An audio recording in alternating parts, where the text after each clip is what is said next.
Nereti sabiedriskais transports asociēs ar netīrību, tāpēc cilvēki gaišās drēbēs labāk izvēlas pastāvēt.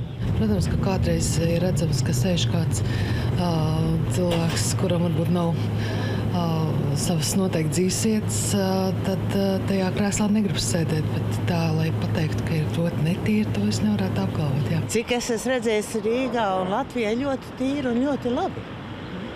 Zviedrijā, ko es vairāk braukāju, tur jābrīnās, bet diezgan visādi varbūt. Kā stāsta Rīgas satiksme, sabiedriskais transports katru dienu atgriežoties depo tiek tīrīts gan no ārpuses, gan iekšpuses.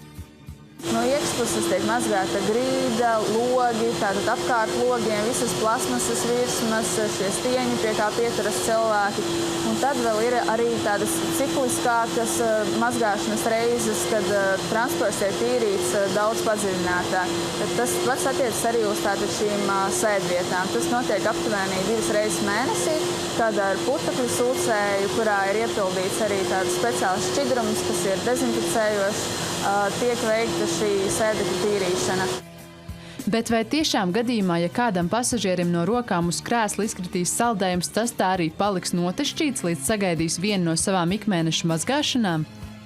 Protams, gadījumos, ja teiksim, kādu dienu tiek konstatēts, ka uz sēdekļa kaut kas ir uzlījis, netiek gaidīta šī cikliskā tīrīšana, tajā pašā dienā šī sēdvieta tiek izmazgāta, dezinficēta, vajadzības gadījumā arī nomainīts šis pārvalks, ja kaut kas ir bojāts vai saplēsts.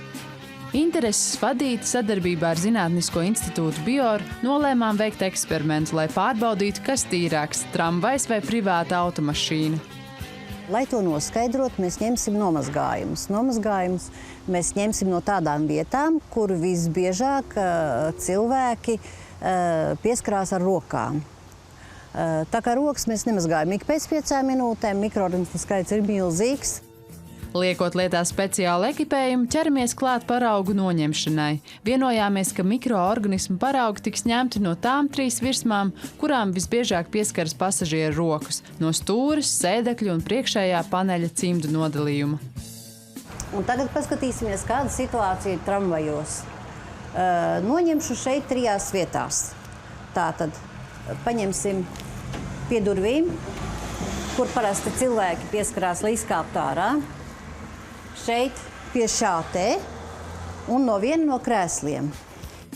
Kad visi nepieciešamie paraugi noņemti un nomarķēti, vedam tos uz laboratoriju, lai pēc dokumentu noformēšanas iesniegtu tos testēšanai. Degam nepacietībā noskaidrot, kurš transporta līdzeklis tad izrādīsies tīrāks. Kā jums šķiet, kādi būs rezultāti? Ja es tā zinu arī vienotu privātu automašīnu, tad tramvajs ir krietni tīrāks. Vajadzētu būt tīrākam noteikti privātai mašīnai.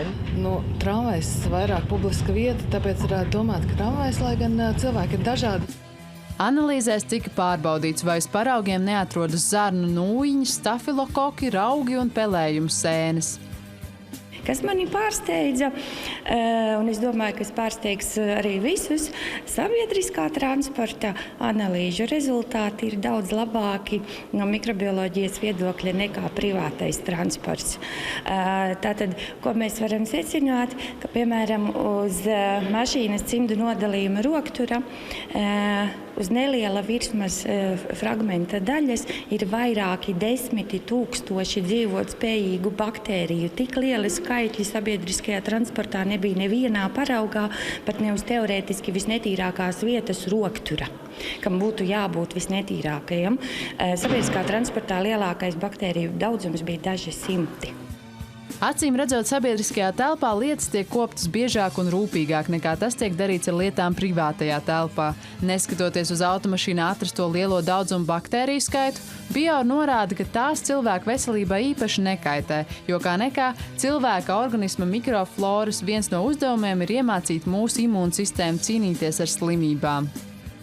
Protams, kā risks sastapt bīstamu infekcijas ierosinātāju lielāks ir sabiedriskās vietās, kurā liels cilvēku apgrozījums, tāpēc tām vietām ir jābūt tīrākām nekā mājās. Lūk, analīžu rezultāti ir pat tiešām pārsteidzoši. Tie liecina tikai par to, ka mums vajadzētu pievērst lielāku uzmanību savai personīgajai higiēnai. Tad arī sabiedriskā telpa kļūst tīrāka.